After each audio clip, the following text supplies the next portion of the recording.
kan monggo matur jukar ke Semeti.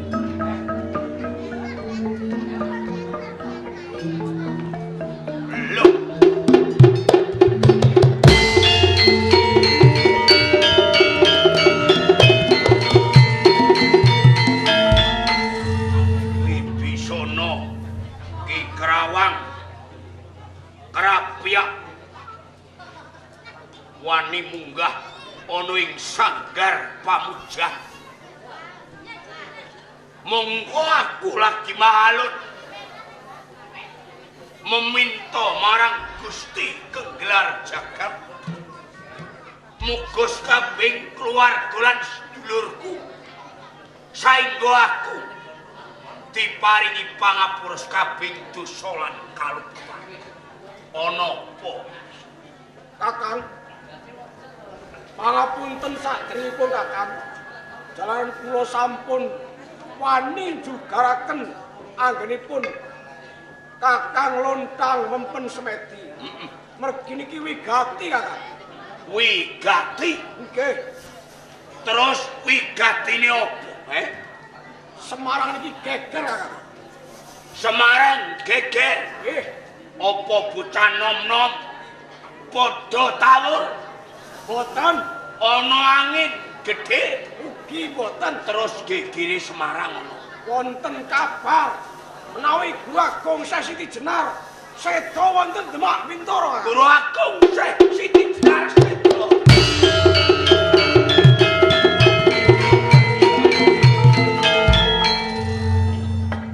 Yo kene Guru Agung Siti Jenar seda nanging sedane dadakan. Tur kok aneh. Sedane kok ing Demak. Ki genahe piye? Kula piyambak boten ngertos. Niki malah enten kabar ingkang boten lumrah, Kakang. Kabar sing ora lumrah. Nggih. Kabar Nek jisime Guru Agung Siti Jenar dados asu belang uyah. jasate Guru Agung Siti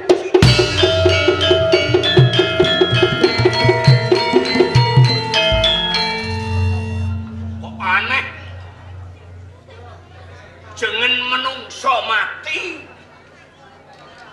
kok ora kaya sedane Guru Agung Siti Jenar jasate dadi asu belang uyah. Iki kabar ngayawara apa kabar kang nyata Nggih, kula kinten iki kabar nyata. Jaran saben-saben tiyang grombol-grombol niku sing drembug nggih niku Kakang. dadi saben ana wong grombol-grombol sing dirembug mung bab sedane Guru Agung Siti. Terus kabar iki saka ngendi? Saking Demak Bintoro Kakang. Ya saka Demak. Nggih.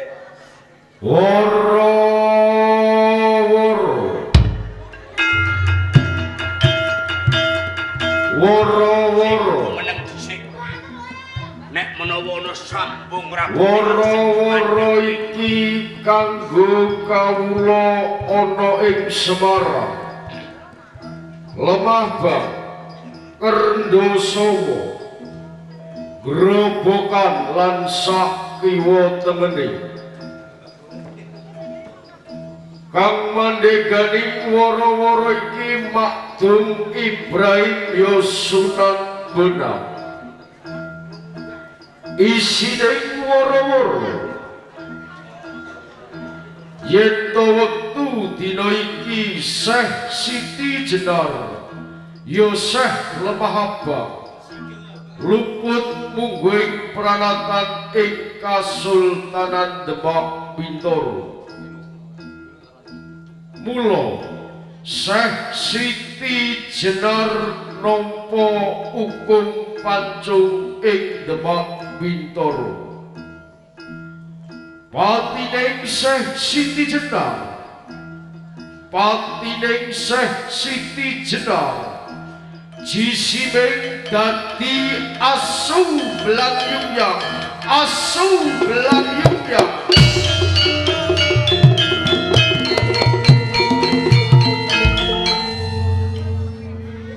Cetok lan kandamu ora ngaya woro Nanging apa kowe do percaya jengen menungso mati kok njur jasate utawa jisime dadi asu blang. Mboten percaya niku mboten lumrah niku. Monggo wiwit aku cilik nganti tuaku semene iki durung tau weruh.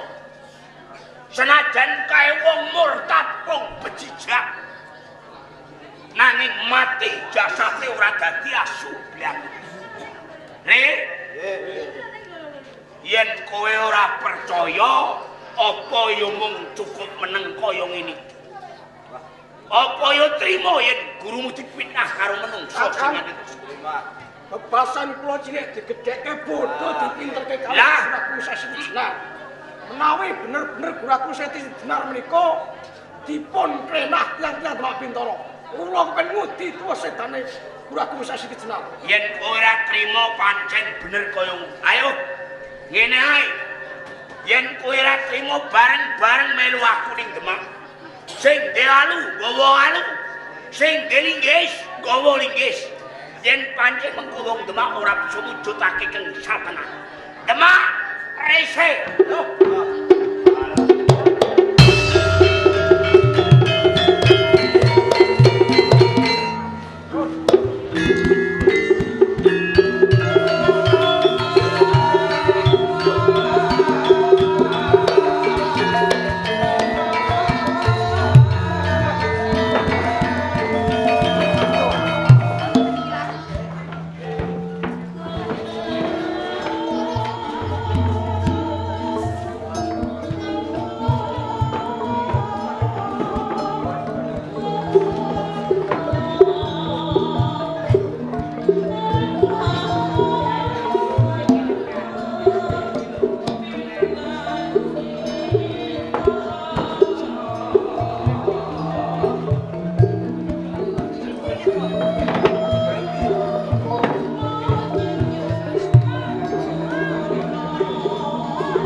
Mono ing pendopo Kasultanan Demak.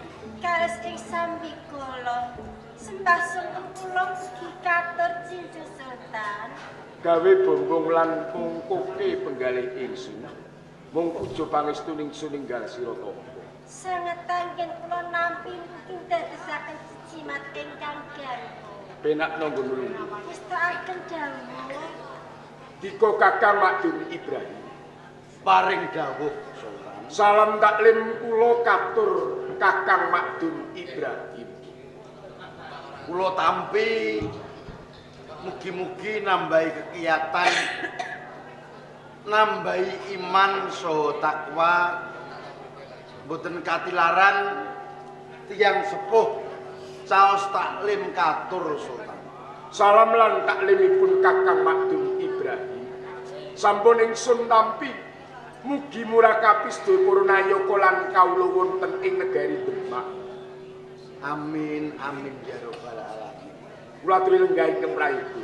Mangesti dawuh. Kakang Wonosalam. Paring dawuh. Kabar pawartane kepiye Kasultanan Demak? Kabar pawartanipun wonten ing Kasultanan Demak Bintara. Wedal samenika sami ayem tentrem gemah lipat kula jinak.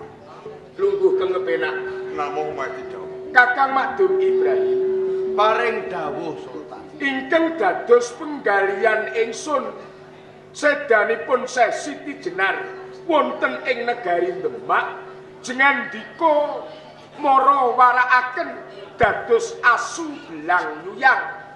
Menapa menika mboten bebayani mongko Sesi Jenar menika nggadahi murid ingkang kathah kados dene lontang saking Semarang.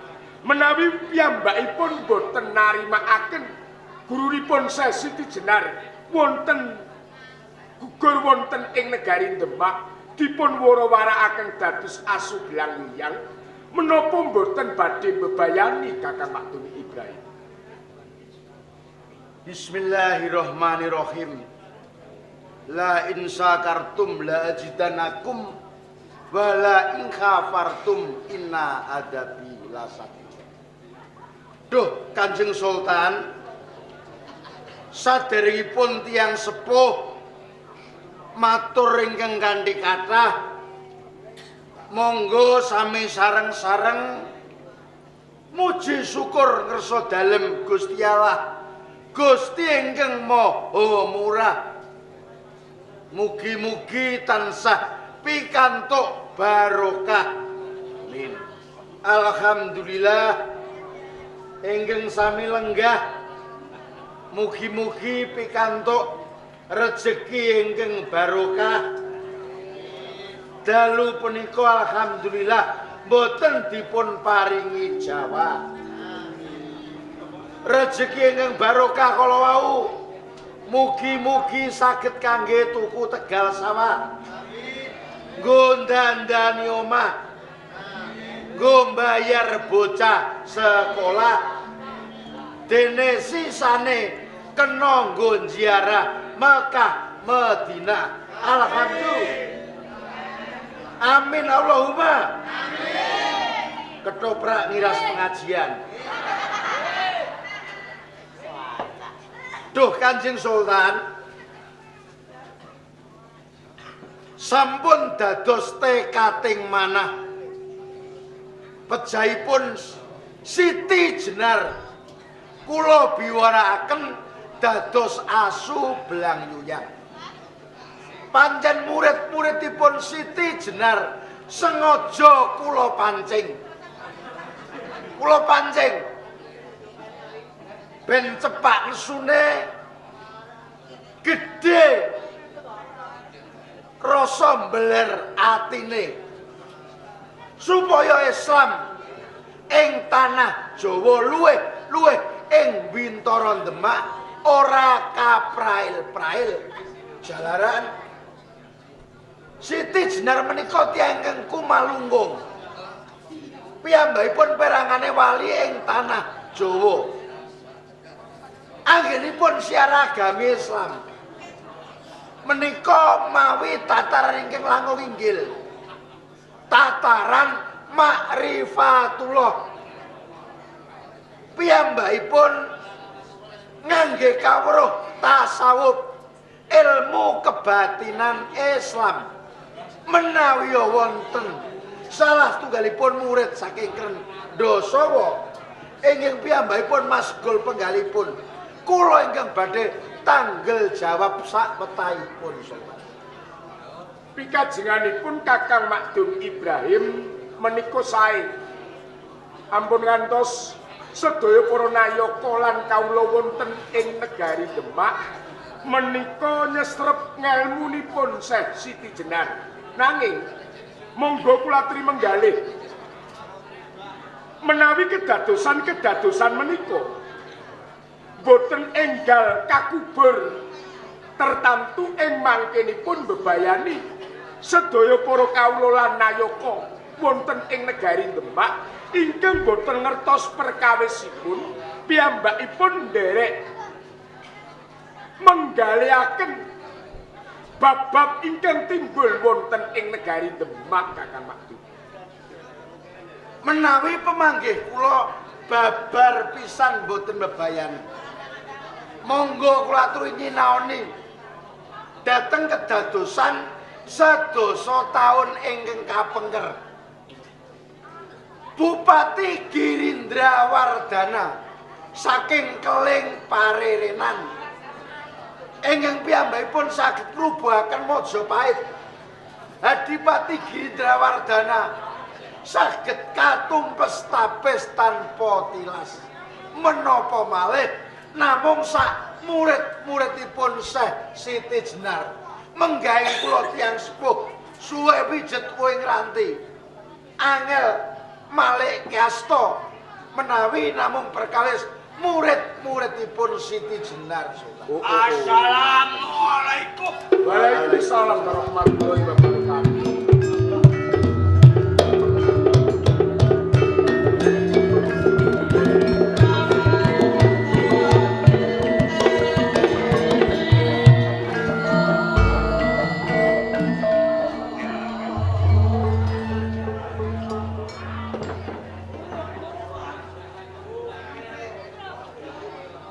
Lungguh lho Nang. Becik suwanmu ana ing pendopo Demak Bintara lho Nang. Pangestunipun Kanjeng Sultan selamat. Namung sungkem saha bekti kula katur Kanjeng Sultan. Ingsun tampa mung puja pangestuning ingsun ninggal sira tampa. Kula tampi mugi anjalari kesarasanipun gesang kula Kanjeng Sultan. Gawe kagete para nayaka lan sentana.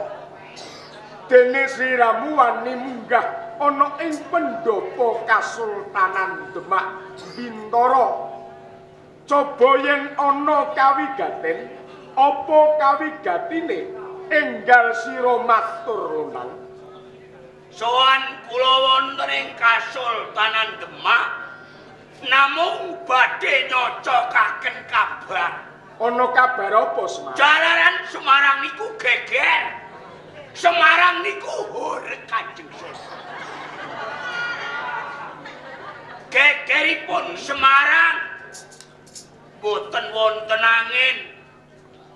Boten wonten bledek ngampak-ngampak. Gegere Semarang ana apa lho Nang? Gegeripun Semarang sambet kalih sedanipun Guru Agung Syekh Siti Jenar. Seda wonten ing Demak nanging inggih damel horegipun Semarang. Nek sedane Guru Agung Syekh Siti Jenar jasate niku jare dados asu blangyukyang. Lho niku nggih napa mboten? Wong takon iki kudune dijawab teng kanthi prasaja. Nggih. Nanging panjenengan ingsun ora wenang jawab pitakonmu. Lho kok ngoten? Iya wae. Merga ana ing pendopo Kasultanan Demak iki ana saka guru sesepuh kang bakal menehi pawangsulan marang sliramu. Nggih menika ingkang kula entosi Kanjeng Sultan. Kakang Makdum Ibrahim, Sultan, monggo jengandika kula triparing pawangsulan luntang ingkang saking Semarang. lilah dalem ing kula suwun. Nganti kaget aku. Kowe teko ing pendopo Demak ora kabar-kabar luwih dhisik. Jebulane kowe lho Nang. Nggih. Tak kira mau sing teko Pak Tong Gembel.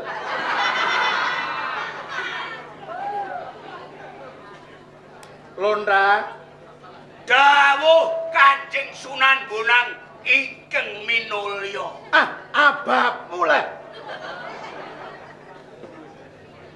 Yen kowe takon wenange diwangsuli. Sing mangsuli pitakonmu ora ana loro telu, mung Mbah Kiai Makdum Ibrahim. Syukur yen ra kapangling. Mun ngertos nek sampean iki kiai. Mergo kula pun nate mirsani. Lho. Kowe wis tau ndelok? Nate kondang sampean boten ing Demak. Nanging ing media wonten ing layar TV pun komplit. Loh. Kowe kok sregep ndelok TV lho, Ndang? Delok napa wong kula mboten duwe TV? Delok me tanggamu to? Nunut. Iki mengko 1:30. Mbonang ning TV Indosiar. Siaran langsung karo Saiful Jamil. Iki kok Nggih. Kula wau nggih ningali benjang enjang jam 11:30 panjenengan nggih teng Indosiar. Lho, kowe krungu kabar ngono? Nggih. Aku sesuk jam 11:30 ning Indosiar. Leres. Siaran apa lho, Nak? Sampean nglakoni kriminal. Patroli kuwi ngawur ae. Kabar sing mbok tampa ning Demak. Siji gurumu mati. Loro dadi asu belang yuyang. Kuwi ora kliru, kuwi bener lho, Nak. Saestu.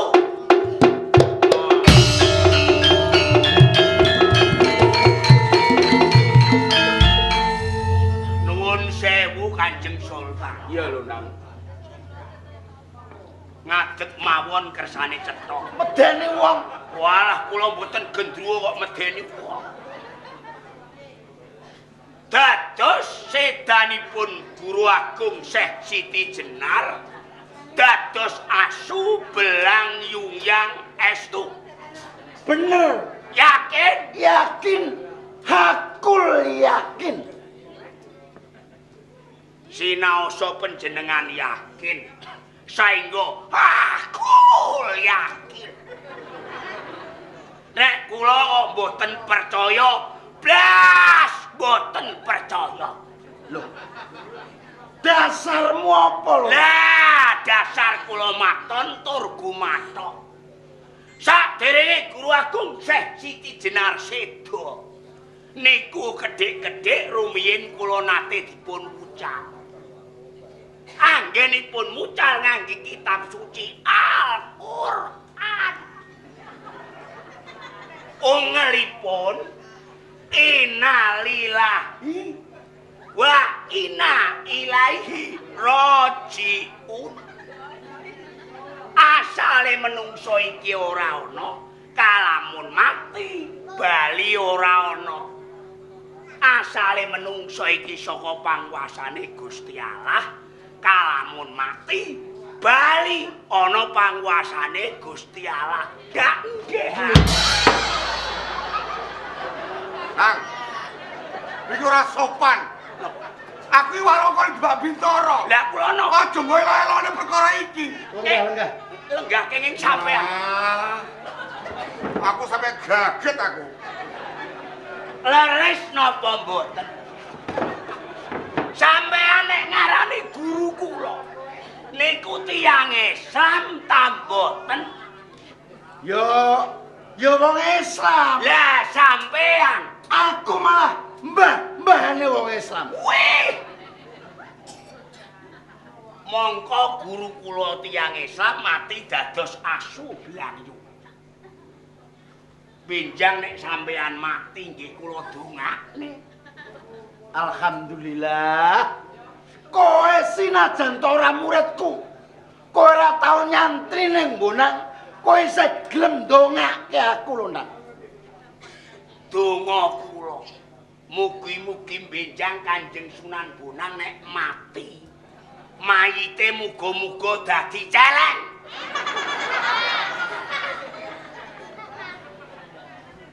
Aku wedi ana celeng. Celeng ben dipangan wong sing ajak kae. Elek nggih. Alah, Monggo guru kula tiyang Islam mati dados asu, sampeyan kula dongake dadi celeng. Asu karo celeng niku selawase ra tau rukun. Mboten benten sampeyan kalih guru kula selawase urip ora tau akur. Nek guru kula dados asu sampeyan dadi celeng, ben dokeran lah. asu karo celeng pancen ora tau rukun. Kaya asune RT Brang Kidul. Karo celeng ora tau rukun blas. Yen perkara kuwi ora dadi apa, aja ngelok-ngelokke wong sing ora ndek perkara. Wong sing ora ndek perkara aja lelokno. Mosok ana salah. Aja wong sing ora ndek perkara ki aja elok-elokke. Nggih. Bojone kan tumut mriko. Sorry, Bro. Saniki kula takon. Jane salahe utawi dosane guru kula niku napa? Kok ngantos seda jasadipun dados asu belang lumyang. Durung krungu to? Dereng. Naudzubillahi min dzalik. Astagfirullahaladzim. Masya Allah. Istighfar kowe ya. Mengko yen kowe tak blakani, kowe tak kandhani sing cetha, aja kaget. Sampeyan ngongkon kula istighfar. Sampeyan gelem istighfar niku nek ngetoprak tok. Ngenyek. Aku ki wali. Aku ki sunan. Kusuk salatku. Nindakake syariat Islam. Nindakake rukun Islam 5 ora ketinggalan. Gedebus. Sampeyan iki kaya mitra. Lah kok ngono? Umuk salatku tekun. Ana adane le turu nglepos. Salat. Aja kandak-kandakno wong. Iku rahasia. Ngomong jlentrehke ben kula genah lan cetha. Selain gurumu. Siji nyebarake kawruh tasawuf. Kawruh tasawuf kuwi kawruh kebatinan Islam. Bocah umur 5 tahun, gedene 15 tahun, sing durung kuat lah mikir. Yang ngecep kawruh tasawuf ora kuat. Ndendane wong kuwi do edan. Bocah kuwi do bingung, pikirane ora normal cara menderenge.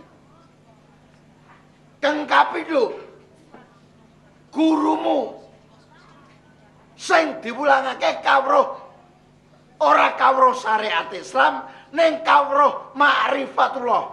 Kawruh sing paling dhuwur. Disiki mongko urut-urutane kuwi hakikat tarekah sing guri dhewe lagi ma'rifatullah.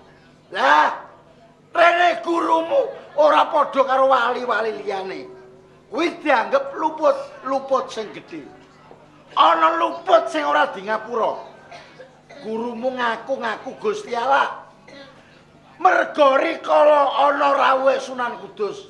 Sunan Kudus teka ning Kendhasawa. Assalamualaikum.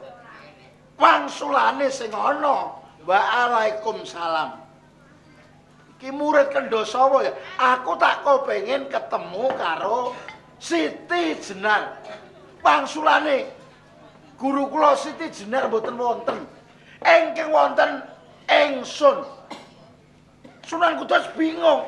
Loh, kok sing ana ingsun iki kepiye? Ning saka pintere Sunan Kudus, yen ngono aku tak kepengin ketemu karo ingsun. Wangsulane ingsun mboten wonten. Ingkang wonten Allah. Bingung meneh Sunan Kudus. Yen ngono aku tak kepengin ketemu karo Allah. Wangsulane Allah mboten wonten. Ingkang wonten Syekh Siti Jenar.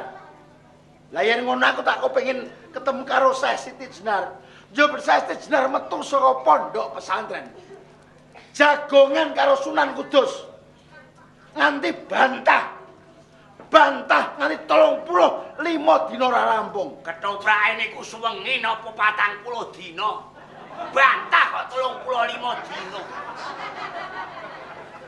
Wah repot. Repot musa kowe. Sampeyan niku nek ngendika sing ketemu akal.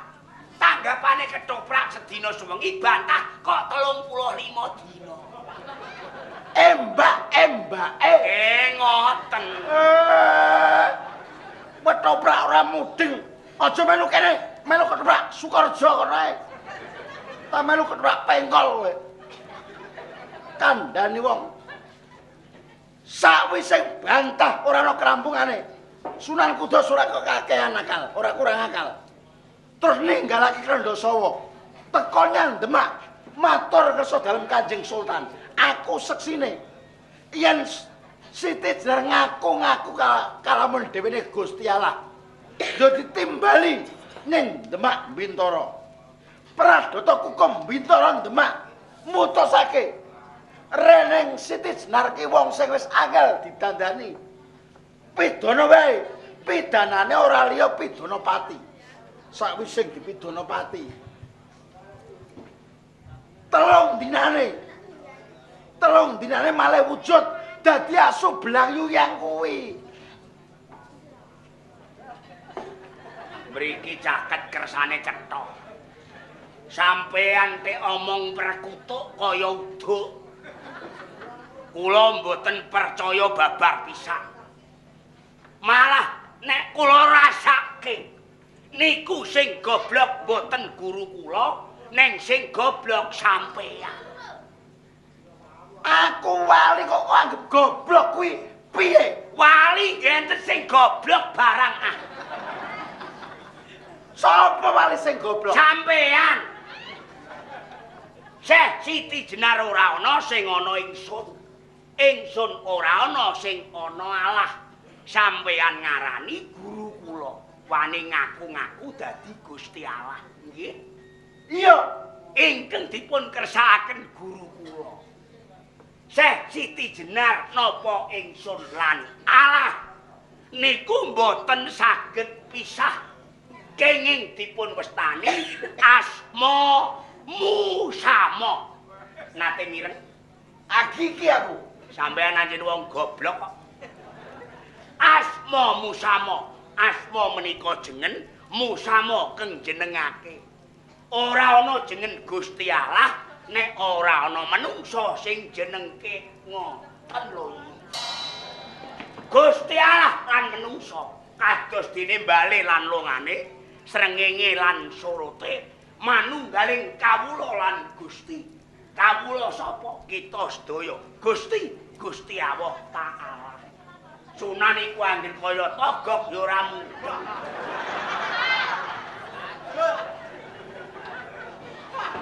Kowe mau jagongan ngombe kopi karo aku ning mburi, kok ora mbok kandhani aku.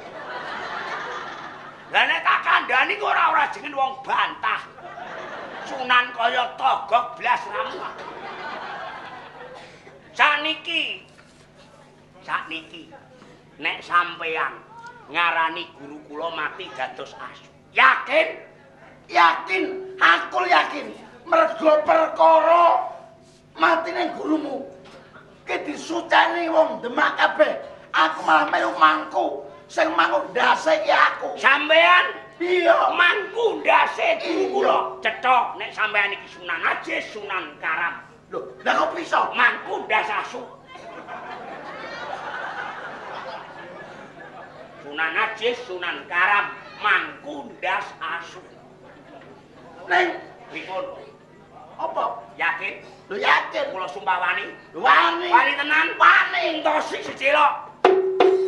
Aku itu kan lupa.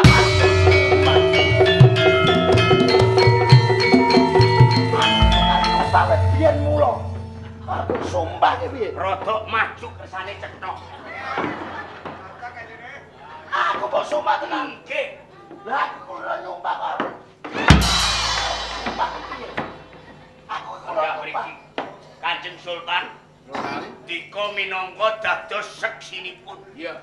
Gusti Patih ingkang ketumplak. Ya lho, Kang. Panjenengan nggih nderek nyekseni. Ya, Kani. Sumpahe wong Islam niku mboten neka wae. Mergo sampeyan Islam, kula nggih Islam. Heeh. Nek kula jari-jari salah. Nek kula sepatani nggih mboten sae. Ora apik. Ya nggih, sampeyan Islam, kula nggih Islam. Heeh. Sumpahe wong Islam niku sampeyan ajeng kula tungkuli Al-Qur'an. Sampeyan lega mriki kula sumpah kula tungkuli Al-Qur'an. Ora wani nganggo Quran. Ora wani. Yen mbok sumpah nganggo kartu remi aku ya wani. Sampeyan kula sumpah kula tungkuli Al-Qur'an mboten wani. Sunan iku anggere kaya togok ya kakek. Togok lah. Kanjeng Sultan Sunan. nyuwun pirsa. Jane makomipun Guru Agung Syekh Siti Jenar menika wonten pundi? Nek sliramu takon bab perkara makome gurumu Syekh Siti Jenar. Panjenengan ingsun ora pirsa. Takono karo panjenengane Kakang Makdum Ibrahim Sunan Dinang. Ngaten. Makome guru kula niku teng pundi? wangsuli. Ning ora saiki. Nggih. Semaya 40. Sampeyan semoyo sekawan dosa dinten. Iya. Nggih, kula entosi dugi sekawan dosa dinten. Dugi sekawan dosa dinten sampeyan mboten nedahaken makume Guru Agung Syekh Siti Jenar. Sampeyan tindak Semarang sing ati-ati. Arep ana banjir apa? Mboten lena kula placok sirah sampeyan. Assalamualaikum. Waalaikumsalam. Assalamualaikum. Waalaikumsalam. Assalamualaikum. Assalamualaikum. Assalamualaikum.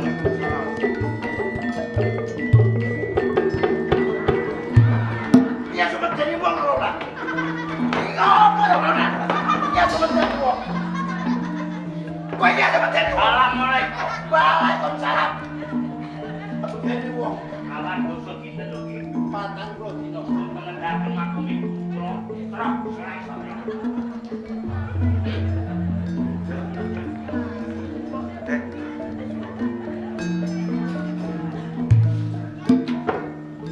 Monggo blak-blak. Teh. Wis ado burung teh. Wong ate. Sampun begini gol. Wis teko kula ndurya teh. Nggih. Mentepi sampeyan iku nek boten wani kane luntang pun mendel mapun. Nggih. Njenengan iki pripun to, Sunan? Sunan Bonang wis cilik niku kulina gelut. Kulina perang. Adekipun Bintara Demak. Sinten sing akeh para jem-jem kula napa salondang. Upama to kula didu kok mboten wonten Kanjeng Sultan. Bonang niku ora kalah karo londang. Londang lo idak-idak kula teko teng mriki. Menika saestu. Oh nggih. Londang niku ada apanya? Londang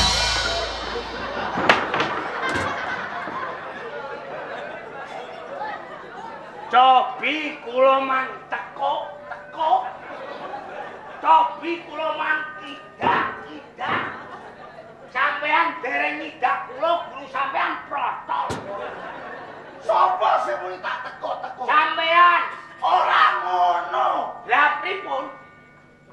Londang kuwi murid yang Sesi Jenar. Les salat nganti bungkuk. Ngoten ngendikane jenengan. Ilate sampeyan enten oline kok. Ora ndang mulai.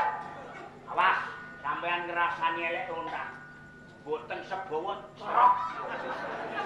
Sorry, Bro. Lho kula niki montor Mega Bro napa-napa. Iku lakon diaman.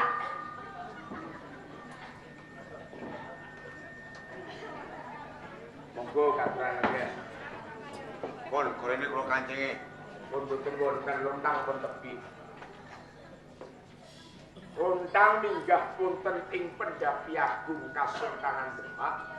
Sedya lan kekarepanipun piyambakipun nyuwun pirsa makomipun gurunipun Sesi Jenar. Nanging king menapa jengandika boten kersa dedahaken menika wonten wadhe menapa Kakang. Cekanipun namung rekayasa, mboten wonten. Wong mati kok malah dadi kewan, malah dadi asu mboten wonten. Kareping tiyang sepuh namung kepengin mancing-mancing kalih lontang sabrayat. Lah menawi luntang boten trima saengga ndamel geger wonten ing negari Demak, menapa boten mesakaken kawula ingkang dados korban?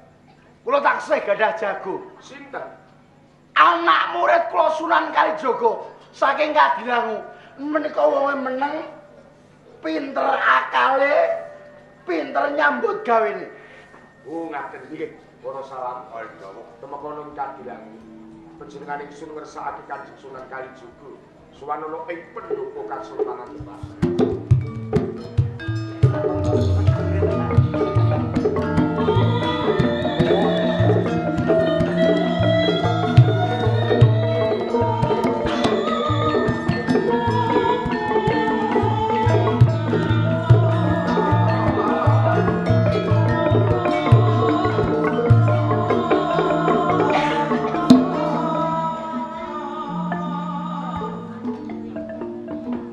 sawetawis ngrantos suwanipun Kanjeng Sunan Kalijaga wonten ing pendhapianipun Kasultanan Demak. Pramila monggo kita sami memuji wonten ngersanipun Gusti Kemur Bengdiwati. Mugi-mugi Demak dipun paringi negari ingkang gembah ripah Klok Jinawi murah sandang kelawan pangan. Amin amin ya robbal alamin.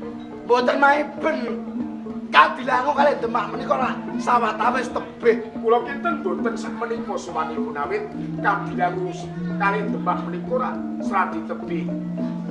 Kanthi menika kangge ngetosi monggo jengandika boten sakundur wonten ing Kasunanan Bonang sawetawis kagem wonten ing Kasultanan Demak. Menawi prajurit menika boten dipun pitados, kula tak perintah kalih murid kula ten Bonang kersanipun enggal suwanipun Demak. Ngaten nggih menawi ngaten dherekaken sepundi. Assalamualaikum. Waalaikumsalam warahmatullahi wabarakatuh. Prajurit Jauh ini balan. Jogono sakjabane Kasultanan Demak Bintoro.